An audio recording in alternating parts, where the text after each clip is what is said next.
বন্ধুরা, আজকে আমি শিং মাছ আলু দিয়ে ঝোল রান্না করব। গরমের দিনে এই ঝোল কিন্তু খেতে খুবই ভালো লাগে। মাছ আমি ভালো করে ধুয়ে নুন মরিচ হলুদ দিয়ে মেখে আধা ঘন্টা রেখেছিলাম। এখন ফ্রাই প্যানে তেল গরম করে মাছ দিয়ে দিচ্ছি। মিডিয়াম আছে মাছ ভেজে আমি এপাশ ওপাশ করে উঠিয়ে নিলাম।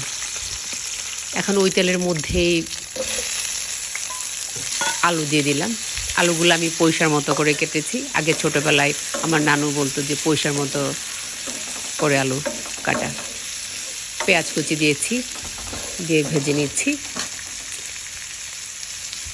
এখন আমি স্বাদ মতো লবণ দিয়ে দিব। লবণ দিলে পেঁয়াজটা তাড়াতাড়ি মিশে যায়, আলুটা সিদ্ধ হয়ে যাবে তাড়াতাড়ি। এখন আমি দিয়ে দিচ্ছি পরিমাণ মতো হলুদ মরিচ ও ধনিয়ার গুঁড়া দিয়ে আমি একটু নেড়ে চেড়ে নিচ্ছি। এখন আমি দিয়ে দিচ্ছি মাছ ভেজে রাখা। মাছ আমি এখন দিয়েছি, আপনার ইচ্ছেগুলো পরও দিতে পারেন। যেহেতু শিং মাছ একটু শক্ত ধরনের মাছ, গলবে না, তার জন্য এখনই দিয়ে দিয়েছি। মাছ দিয়ে আমি গরম পানি দিয়ে ঝোল দিয়ে দিয়েছি। দিয়ে একটু নেড়ে, ঝোল আপনারা যে যেরকম খান সেরকম দেবেন। আমি একটু বেশি খাবো, তার জন্য বেশি দিয়েছি, কারণ গরমের দিনে ঝোলটা ভালো লাগে। ঢেকে দিচ্ছি।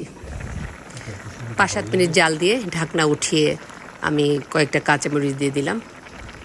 এখন আমি দিয়ে দিচ্ছি ভাজা জিরার গুঁড়া দিয়ে আমি এখন আর ঢেকে দিচ্ছি না, দিয়ে 4-5 মিনিট জাল দিব আর একটু নেড়ে চেড়ে দিচ্ছি। হয়ে গেলে আমি নেড়ে চেড়ে উঠিয়ে নিব। কেমন হয়েছে রান্নাটা জানাবেন। সবাইকে অনেক ধন্যবাদ। আপনারা এইভাবে রান্না করে খাবেন। আল্লাহ হাফিজ।